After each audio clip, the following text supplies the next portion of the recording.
Dummy. Hi, friends. It's me, Sarah Gauthier-Roy, and I'm here to read a story to you today about Clovis Crawfish. Do you know who Clovis Crawfish is?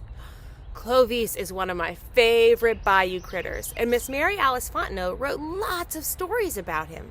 Today, the story we're going to read is Clovis Crawfish and Gecko.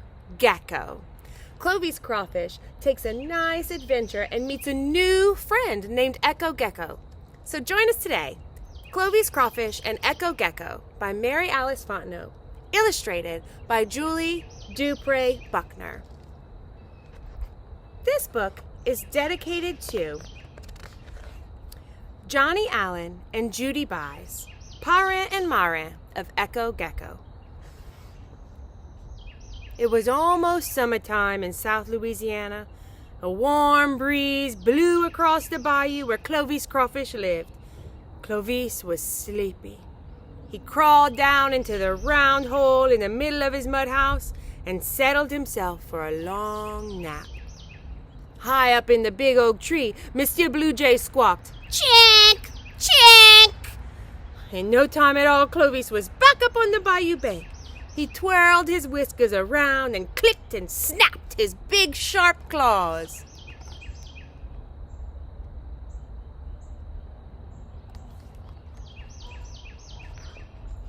Monsieur Blue Jay spread his wings and flew away fast.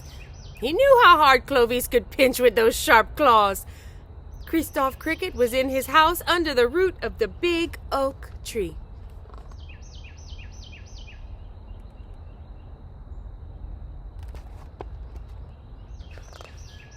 Christophe was still trembling because he was very scared of Monsieur Blue Jay. He stuck his head out long enough to tell Clovis, "Merci," which means thank you in French. Then he rubbed his back feet together, making happy, chirpy sounds.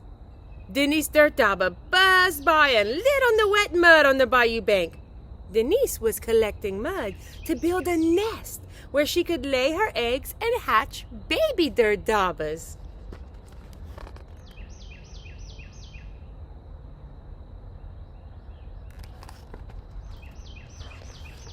Lisette Lizard crawled down and around the trunk of the big oak tree. Right behind Lisette, following her every step, was another lizard, except that it was much smaller than Lisette. "Bonjour, Lisette," said Clovis Crawfish. "Is this one of your children?" "This is my petite cousin," said Lisette. "She is a gecko." Lisette's little cousin said, "Gecko." "Hear that, Clovis?" asked Lisette. "She repeats what she hears. That's why we call her Gecko. Gecko, Gecko, squeaked Gecko.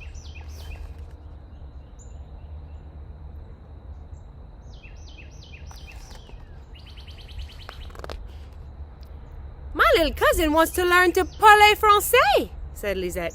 Gecko repeated, "Parler français," which means speak French. "Can she talk by herself?" asked Clovis Crawfish. "Oh, yes," said Lisette Lizard, "but she is very shy. She will talk when she gets used to her new friends." Clovis Crawfish looked at Gecko. "Isn't her tail a little short?" he asked. "Little short," echoed Gecko. "Oh, yes," said Lisette Lizard. "She broke her tail off, but it's growing back. When geckos and lizards lose their tails, they grow back. Just like your claw, Clovis, when you lose one." "Lose one," said Gecko.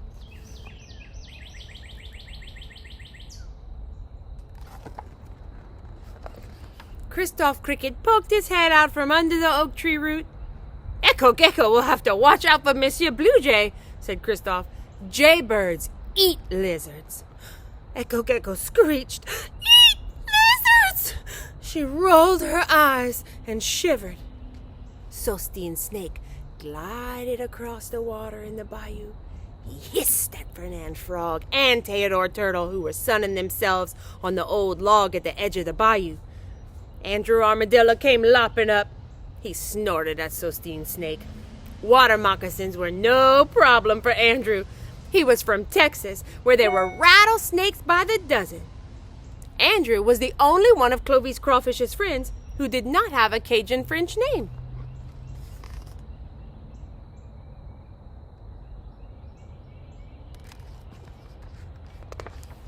Bertil Butterfly flew in to look for nectar in the butterweeds blooming on the bayou bank. Bertil said, "Bonjour, Clovis," which means hello in French. So Lisette's little cousin wants to learn to speak French? "Speak French," repeated Echo Gecko. Clovis Crawfish twirled his whiskers. "Mais oui," he said. "Mais oui," Echo Gecko said.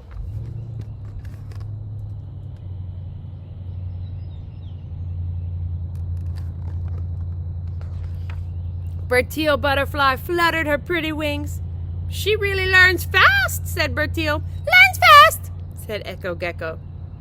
"I know a French song," said Christophe Cricket.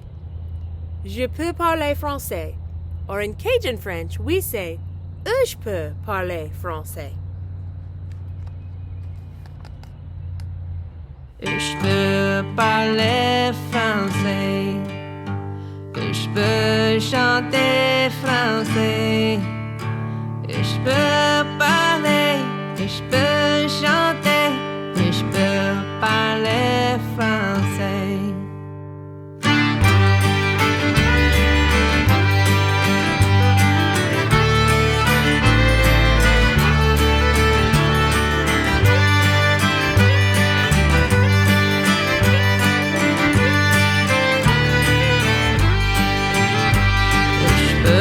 Parler français, je peux chanter français, je peux parler, je peux chanter, je peux parler français.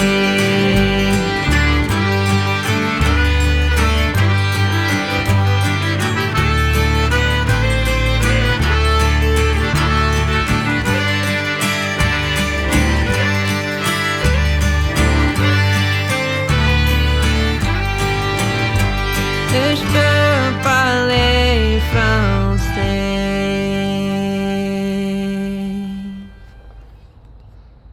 "Chantez français," said Echo Gecko. "Encore," said Clovis. That means do it again. So Christophe and Echo sang that little song 4 more times. Rene Rainfrog started his rain song, "J'ai chaud," which means I'm hot, I'm hot. J'ai chaud, said Echo Gecko. It began to rain. As soon as the first raindrops splashed in the water, all of Clovis's little friends hurried to find shelter.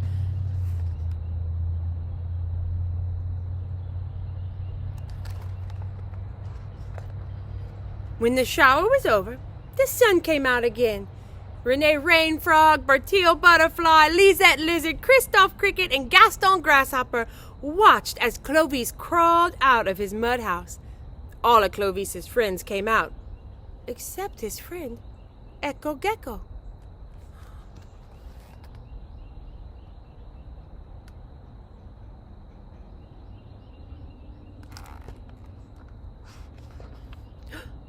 "Did Monsieur Blue Jay eat Echo Gecko?" asked Christophe Cricket. "Echo! Echo!" called Clovis. "Where can she be?" Clovis and his friends heard a tiny voice repeating, "She be! She be!"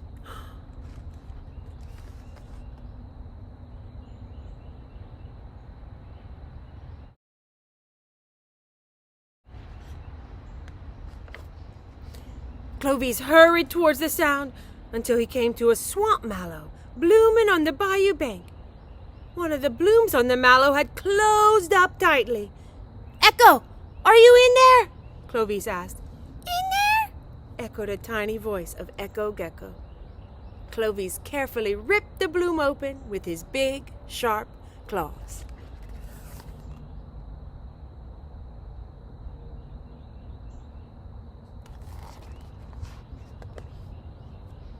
Out tumbled Echo Gecko. "Merci, Clovis! Bien, merci!" said Echo Gecko. "Thanks a lot." "Hear that, Clovis?" asked Lisette Lizard. "She can talk by herself, and she can talk French, too."